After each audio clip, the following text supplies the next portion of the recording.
All right, welcome back. We are coming back to Traveler here. I guess I'll call it the Incident at Qatari, where we play out some space combat just to test the rules. Previous video from maybe a week ago, I used the Mongoose Traveler second edition 22 whatever rules set, and I kind of tweaked it and used the close-in dogfighting rules. So basically got down to 6-second rounds, basic rolling. There's no positional there. I may circle back and do this positionally with Mongoose, but what I want to try next is the Cepheus Deluxe. Cepheus is the, I don't know what they call it. There's a special license. There's an open source portion of Traveler that people can write their rules against, and Cepheus is the most well known. So a lot of the rules are very similar, very similar. Um, but I wanted to go ahead and try their space combat. It's kind of the same, but different. We'll see as we go through it. So I'm going to go through it real quick and then maybe hopefully get through the first round. I did make some additions to my Vassal mod. I made a quick battle board here. I may change that later. And then I made some property sheets for my ships so I don't have to pull up the spreadsheet anymore. So we'll use this. And the first thing out of the box, though, is and we can come over here and read the rules. Cepheus Deluxe abstracts ranges in ship's combat. No need to track ranges. Hence, I'm not worried about using a hex map or anything like that. So we're doing that, and it's all about what they call position, similar to dogfight. Somebody gets in the advantage, somebody's in the disadvantage. There's DRMs to attacking. If you've got fixed weapons, the disadvantaged person ships are out of the firing arc. So just going here, real kind of skimming through the procedure here. Step one: before combat begins, the referee should determine who's detected whom, because there is a surprise roll if you can get in here. Let's say, for example, well, in our case, what happened was the Intrepid was being followed by the Surin patrol craft all the way out to the jump distance. And once there, the Endurance did some transmissions back and forth, giving it new orders. And I rolled in the game, and there was actually a detection. The Surins, even though they were tech level 10, and this was pretty much lights out, they were able to roll high enough to get a detect on it from the Mongoose rules. But it's entirely possible, let's say, for example, this came out, didn't detect the Endurance, and we're going to start combat between these two. That means that potentially we could, have a surprise. Maybe the Endurance will get the first shot. Let's see. So if both sensor operators show opposed rolls, stealth fittings, got the defender unprepared, may roll position normally. The defender has a position of 0. So that just means they're in the totally disadvantaged position. In the second and subsequent rounds, roll for position normally. So it's a it's a disadvantage for the defender. Basically, these guys will get the first shot in. Now, in our case, that doesn't apply. But there is actually, just to show you, I think I got it here. Hold on. Yeah, there's a detection table, just like there was in the Mongoose Traveler rules.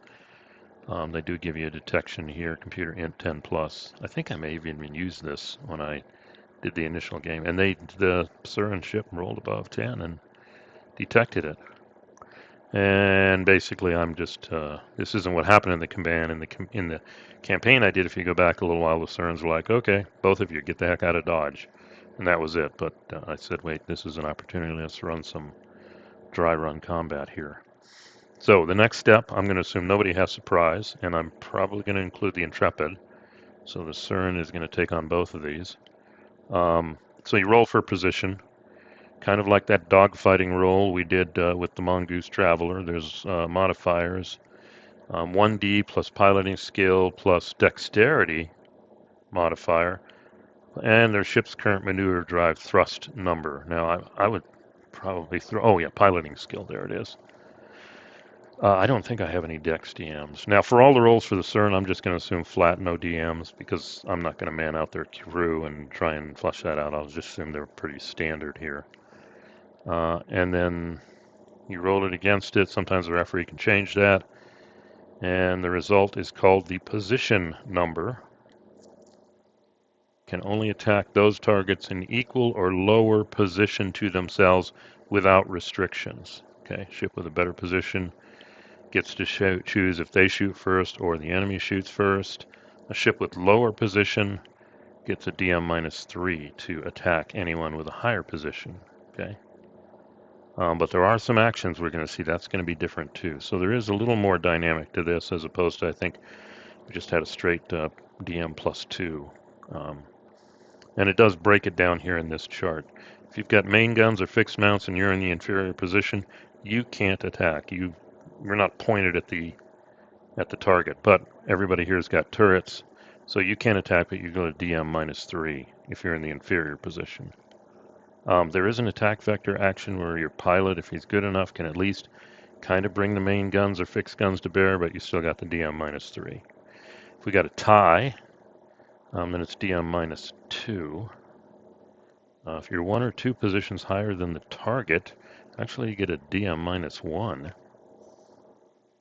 But 3 to 4, you get a 0. This is probably the effect here, or the difference between positions. So the higher the position delta, the better.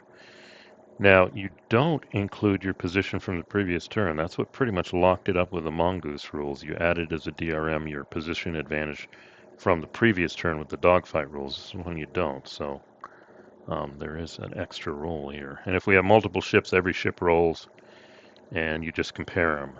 And what you do, along with the modifiers, because nobody has fixed weapons, along with the modifiers, the winners can shoot first or maybe not. So combat doesn't appear to be simultaneous either.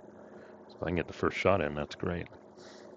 And we're going to go see, and we're going to see combat damage is different. So we record the positions.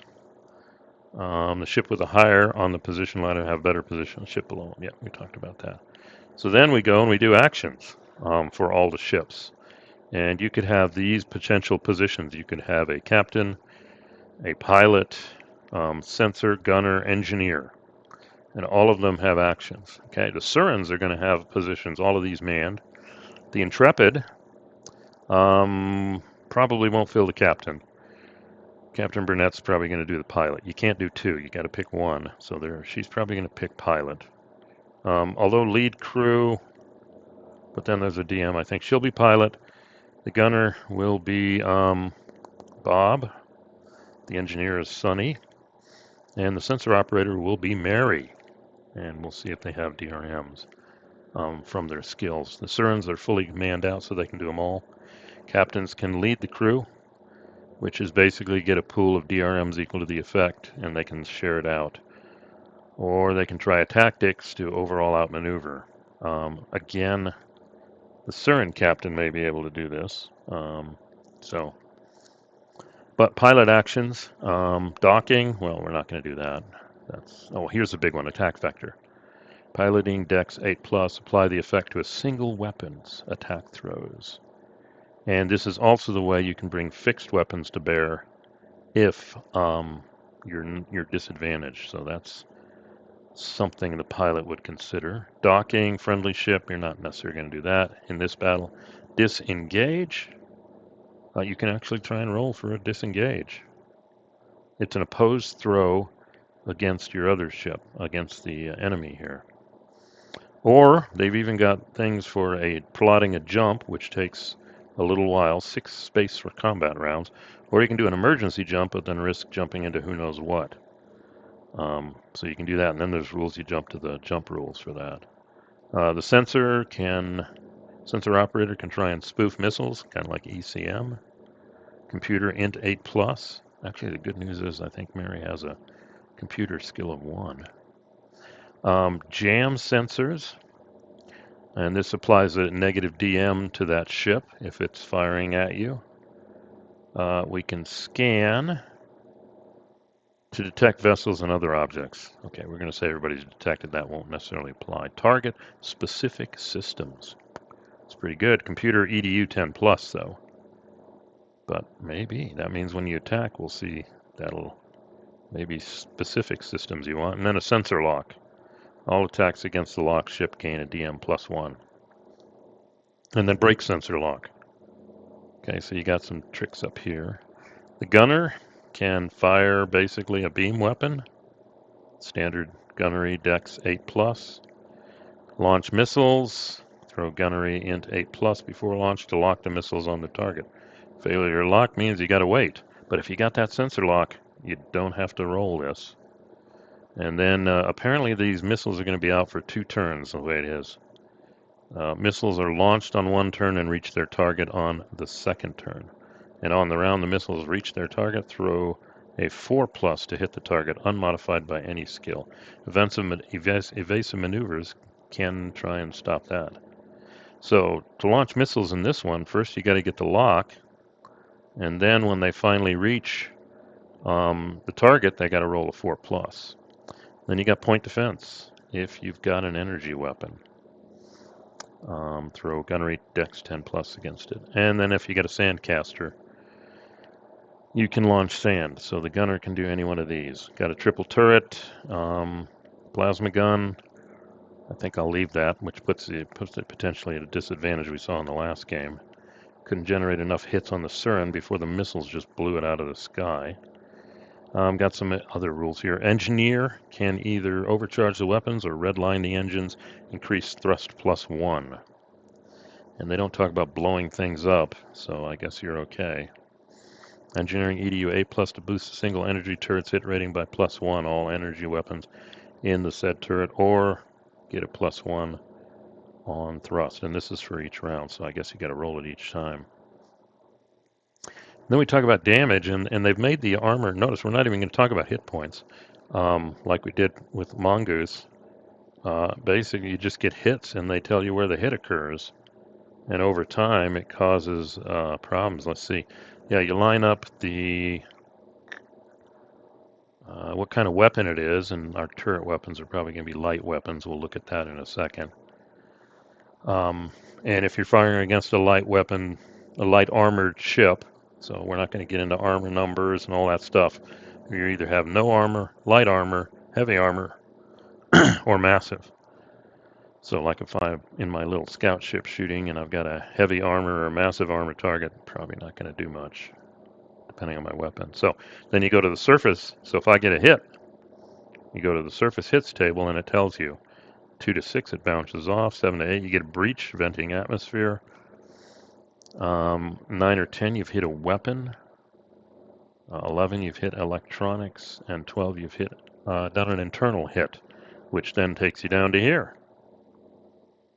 And small craft components, what that does to you here. Missile versus laser turret hits, number of laser. I think this chart's wrong. This needs to shift over 1. Let me do that. So this is, I think, for resolving lots of missiles, lots of laser turrets, quick, instead of rolling for each one. But this is a new thing here. We're not tracking armor. We're not tracking how much armor and it dissipates hits and then applying hits against the hull points. We're not doing that here. We just basically pick apart the ship. And I like the first hit reduces the capability of that system, and the second hit pretty much takes it offline. So it's entirely possible you could, if you get lucky and hit the M drive or target it, you can make the ship dead in the water, dead in space, whatever you want to call it. So different philosophy here. Definitely a different philosophy here. And there is a critical hit table. How do you get? Yep, there's a crit hit. If you roll boxcars on an internal, you got a crit hit. And if you get a crit hit on a small ship, wow, M drive destroyed, M dive destroyed, power plant destroyed. That's pretty much totally dead in the water. Electronics destroyed. Or, wow, if you roll boxcars and then a 6, boom. Okay, so there is such a thing as a lucky hit. These are how to resolve turret weapons instead. Yeah, good. And this goes into it more. What happens with breach? If your people aren't suited up, they get exposed. That could be.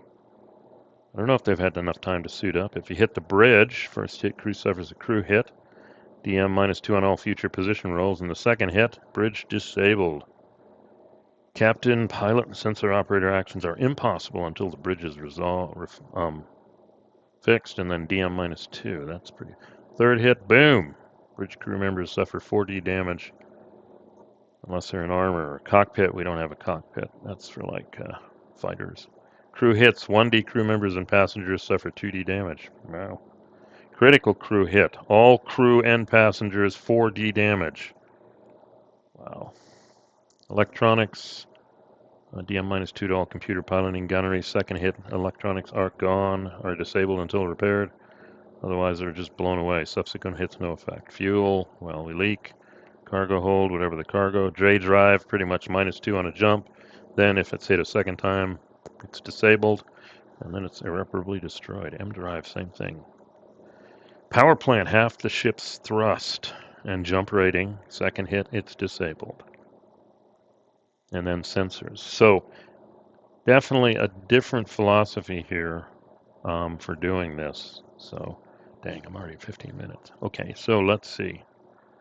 Let's give this a chance here. Let me see if I can pull this off. I'm going to record this off screen somewhere, and I need to pull up my handy dandy. Oops, hold on. All right, first we're going to roll for the Surin ship, and the roll for position is 1d6 pilot skill. I'm gonna make that flat for them. Dex or entire or flat for them. Ship's thrust. So it's 1d6 and ship's thrust, and I think thrust is 3. So that's 1d6 plus 3, 5. Okay, so I'm going to record that over here. 2 plus 3g. Then we're going to roll for our intrepid crew here. Now I think 1d6 plus pilot. Let's see, Burnett's got a +1. Okay. Where is this? Hold on. Sorry about this. I got too many windows open.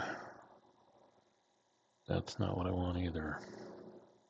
All right, it's 1d6 plus pilot skill, which is a +1. Dexterity is flat. I looked at that. And then I think the thrust is just a 2 on the Intrepid. So the pilot skill is 1, and the thrust is 2. So that's 3. I could make a rule that nothing happens. Yeah, they get 3 and 3 is, wow. So actually one better position. And then our friends in the Endurance with all the plasma weapons. Pilot skill is 1, thrust is 4. Just to show you here, that's an advantage. Yeah, thrust is 4 because we souped it up. Okay. And then we're gonna, so 4 plus 1 is 6, and I don't have their stats. I'll just assume they're no dexterity stat for that one. So it's 4 plus 1 is 5. And 5 and 2 is 7. So not rolling very high, but basically what that says is, no surprise, is up actually by 2 on the Surin. Okay, so if you're up, well, see, 1 or 2, they're going to get a DM -1. But the Surin's turrets are going to have a DM, their weapons are going to have a DM -3. Okay, so I think we got that right. So that means the Surin and the Intrepid, the Endurance and the Intrepid can fire first. Now what I'm going to do is I'm going to say the Intrepid's kind of shocked and is not going to fire in the first round. So we kind of talked about that last time. It's kind of like the Surin detects this. It's got a signature it recognizes for roaming around its systems, naval intel doing stuff, and for whatever reason they've gotten in trouble. So it's kind of like fire on sight. So they're powering up their ones over to fire, and the Endurance captain expected that, Captain Astairs, and he's actually going to get the first shot in the better position. Okay. So let's talk about actions. What is a attack vector? So this is the choices for Captain Astaire. We're not worried about jump, emergency jump. Not going to dock. Not going to disengage. So got a choice. Either do evasive, or an attack vector. Offensive or defensive? I'm going to go offensive this time. So let me record that. Actions. And the Endeavor pilot is going to do attack vector. Okay, and to do that, piloting +1, I'm going to assume the dex is flat right now, and apply the effect to anyone. So you got to get an 8+, and the effect is added to the weapon. So I'm going to roll 2 dice, add 1 for piloting. Nice roll. That's an 11. Any attack vector, we get an effect, we get 11 minus 8 equals +3. That's going to go a long way to helping with firing here. All right, and then we go to the gunner. Well, there's no, see, it doesn't have the people to do the sensor thing, so can't do that. But then we got the gunner action, and it's got 3 plasma weapons, so it's basically gonna, the gunner's got a +1, gonna fire the plasma. I have to figure out the effect for a multiple turret, plasma turret.